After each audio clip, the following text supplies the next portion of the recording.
Mari anak-anak, kita akan mendengarkan cerita Alkitab.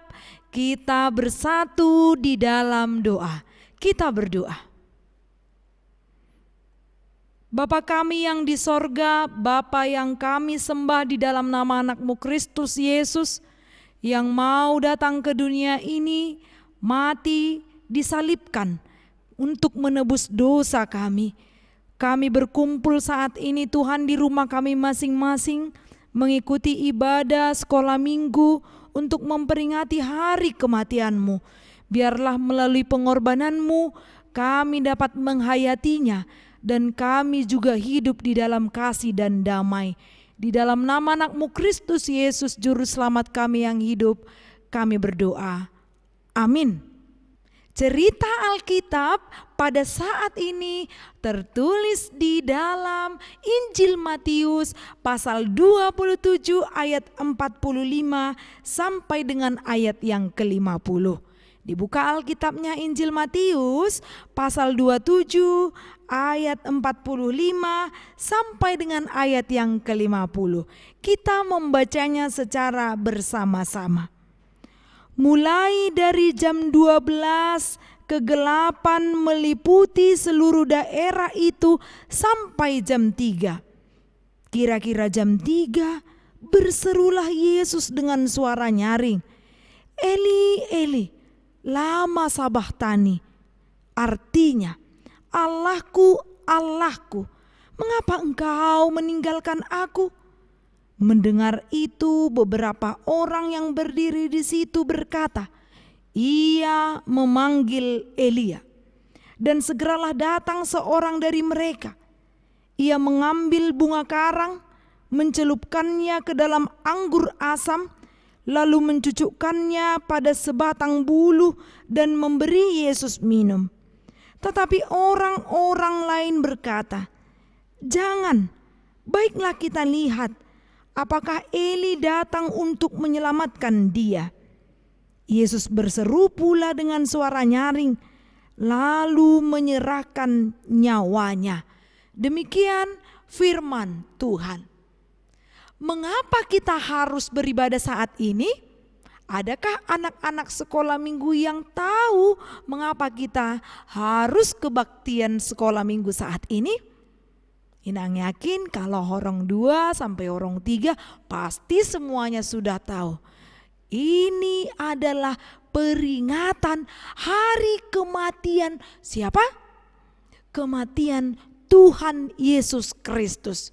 Mengapa Tuhan Yesus Kristus harus mati?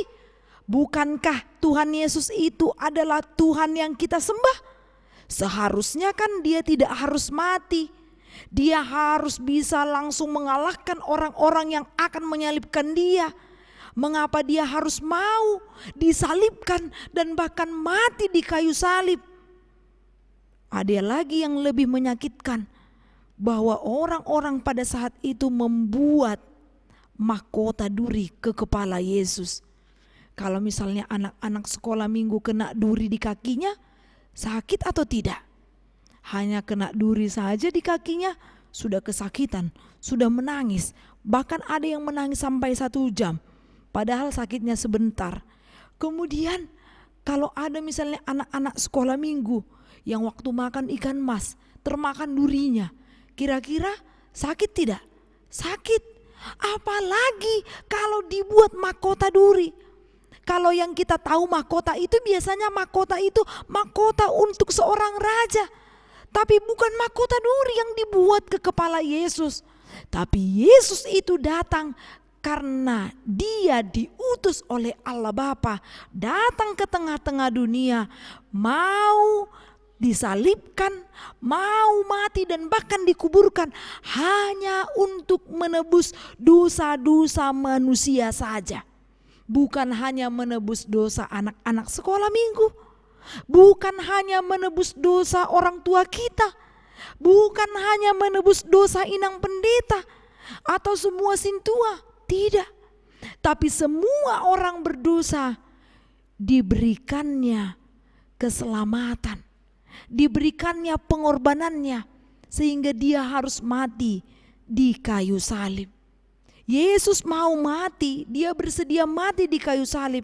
Itu artinya Yesus itu sudah memberikan pengorbanannya yang luar biasa. Bagaimana seseorang mau berkorban untuk sahabatnya? Jauh lebih besar lagi. Yesus yang berkorban, memberikan dirinya menjadi tebusan bagi banyak orang. Pasti kita sangat bersedih atas kematian Kristus Yesus di kayu salib. Namun dalam nas ini diceritakan juga ada ucapan Yesus di kayu salib. Bagaimana ia merasakan sebagaimana manusia kalau kesakitan. Dikatakan tadi pertama, Eli, Eli, lama sabachthani. Apakah itu ucapan Yesus pertama sekali sewaktu dia di kayu salib? Tidak. Ada 7 ucapan Yesus di kayu salib. Apakah anak-anak sekolah minggu tahu? Ada yang tahu tidak? Atau yang taunya hanya mengatakan Eli, Eli, lama sabachthani. Artinya, Allahku, Allahku, mengapa engkau meninggalkan aku? Apa yang pertama? Ada yang bisa mengucapkan? Mari kita lihat dan sama-sama membaca 7 ucapan Yesus di kayu salib. Perkataan-perkataan Tuhan Yesus di kayu salib. Yang pertama itu sama-sama kita baca. Ya Bapa, ampunilah mereka sebab mereka tidak tahu apa yang mereka perbuat. Itulah yang pertama. Bayangkan untuk orang-orang yang sudah menyalibkan Yesus, membuat paku di tangan Yesus, bahkan yang membuat mahkota duri di tangan Yesus, justru Tuhan Yesus berdoa dan berkata di kayu salib, ya Bapa, ampunilah mereka sebab mereka tidak tahu apa yang mereka perbuat. Yang kedua, mari kita baca kembali.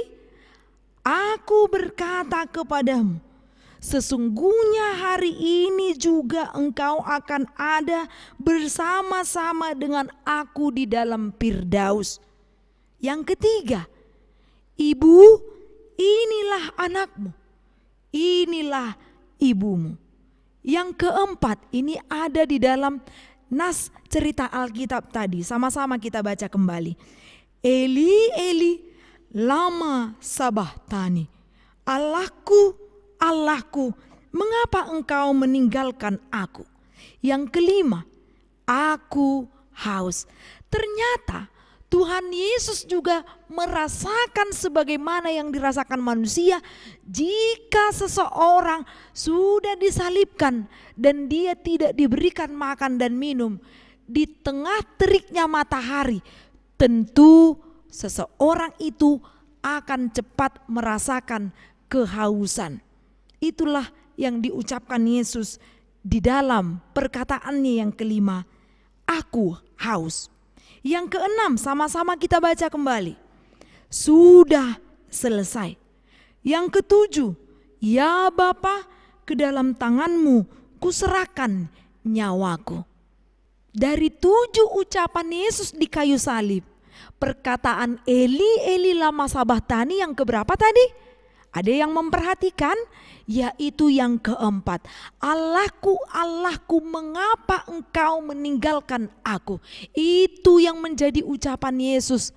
Sewaktu ia mengucapkan tentang 7 perkataannya di kayu salib, ternyata mulai dari jam 12 sampai jam 3 sore, hari mulai gelap.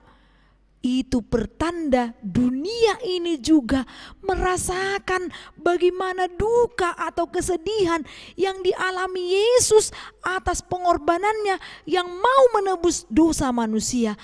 Apakah anak-anak sekolah minggu mau menyia-nyiakan pengorbanan ini? Kalau misalnya ada yang sudah berkorban untuk kawannya, temannya, kemudian disia-siakan teman-temannya, bagaimana perasaan kita? Pasti kita merasa sakit hati, pasti kita merasakan kecewa.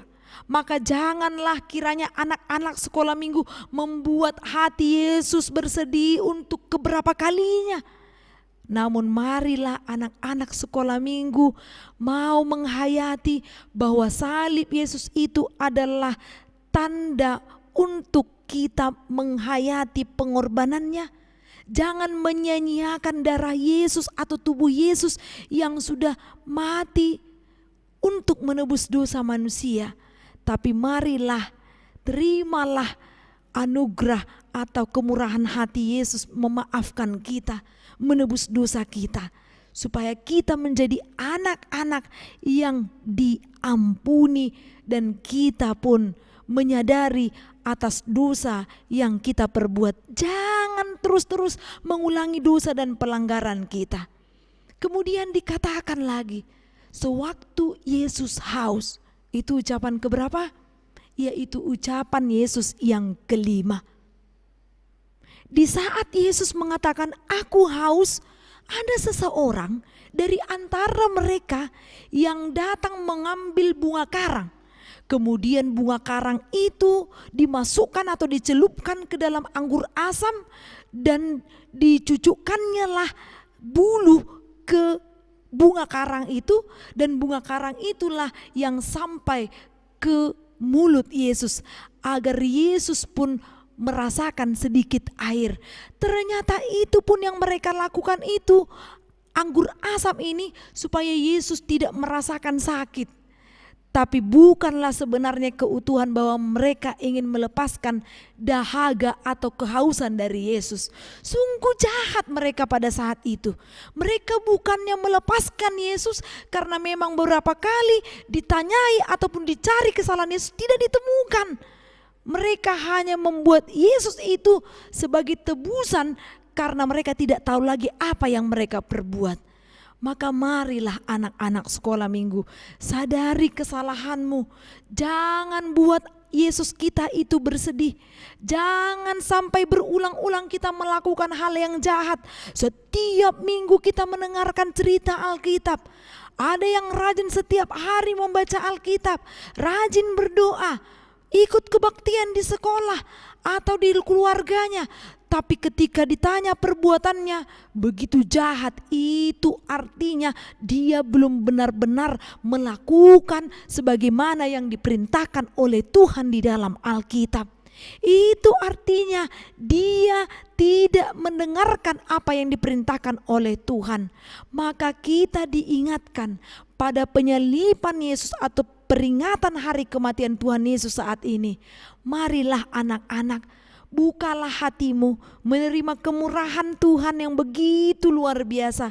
Karena kasih Yesus itu mendamaikan kita, mengampuni kita. Seberapa besar pun dosa anak-anak sekolah minggu dan dosa semua orang, yakinlah Tuhan mengampunimu.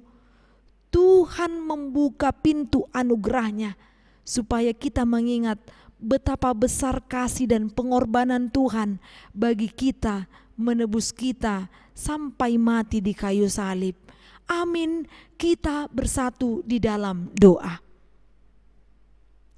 Bapa kami di dalam surga, kami bersyukur Tuhan untuk persekutuan kami saat ini. Kami anak-anak-Mu yang mengikuti kebaktian, memperingati hari kematian-Mu. Ya Bapa, kami mensyukuri Engkau memberikan anak-Mu yang tunggal untuk memberikan atau mengaruniakan kasih, pengorbanan, sehingga ia harus mati di kayu salib. Ajari kami Tuhan agar tidak menyia-nyiakan kasih dan pengorbanan Kristus Yesus. Karena kami juga harus menyadari bahwa melalui kematian Tuhan Yesus kami diampuni dan kami semuanya diselamatkan. Kami mensyukuri betapa besar anugerah Kristus itu, dan kiranya Engkau tetap melingkupi kami dengan kasih setia-Mu. Di dalam nama anak-Mu Kristus Yesus Juru Selamat kami yang hidup, kami berdoa. Amin.